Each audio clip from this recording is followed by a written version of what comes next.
Thanks for joining me again. All right, so today we're going to get our base material ready to weave. I'm using this 7-ply waxed linen. I'm going to use this color as the spokes of the baskets, which if you're familiar with loom weaving, you would call the warp. And I'm going to use this color as the weavers or the weft. I cut 16 of them to about 10 inches, but the exact measurement doesn't matter. You just want them pretty close to each other. If you did decide to use a larger material, like this rope, I'm going to do one with this rope also. You could do 15, 18 inches. That might work a bit better. Basically, the bigger material you use, the bigger the basket's going to be. If you have a thread smaller than this, you can kind of see the size here. It's about a 32nd of an inch.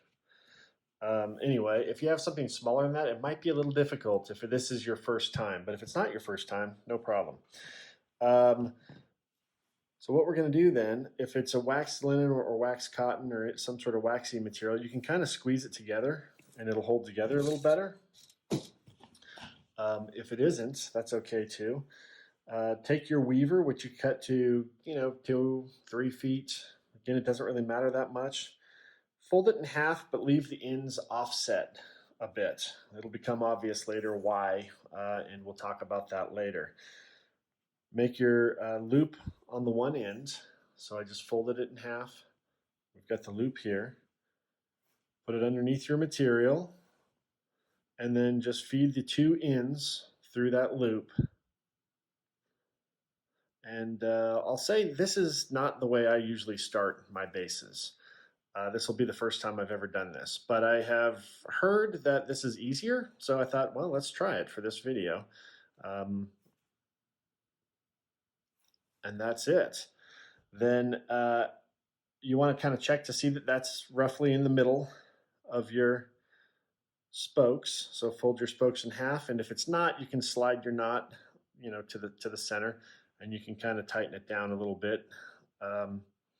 Now this is going to make a basket that's roughly this size, because that's how long our spokes are, or we can make it shorter because we can always cut these shorter. I like to sometimes start with longer spokes just to give myself more options. We'll also see later if you have one or more of these that's wildly different in length, like if you had one that was this long, there's a way to fix that. We can add more spokes later. That's not a problem, but I just like to start with all of them at the right length and give myself some extra space for more options. Then what we're going to do in the next video is we're going to start twining. Essentially what twining is if you have these spokes of your basket here, you're going to take your weavers and you're going to go around these spokes. And when you do it, you're actually going to end up with a twist in between each one, right at the base of those spokes. Just like that. And we're going to do that a lot of times, and that is going to be the main thing that you're going to learn here and practice. So in the next video, we'll get into that and we'll get this base weaving. Thank you very much. Please subscribe and give me the thumbs up on here, and I'll keep making videos. Thank you.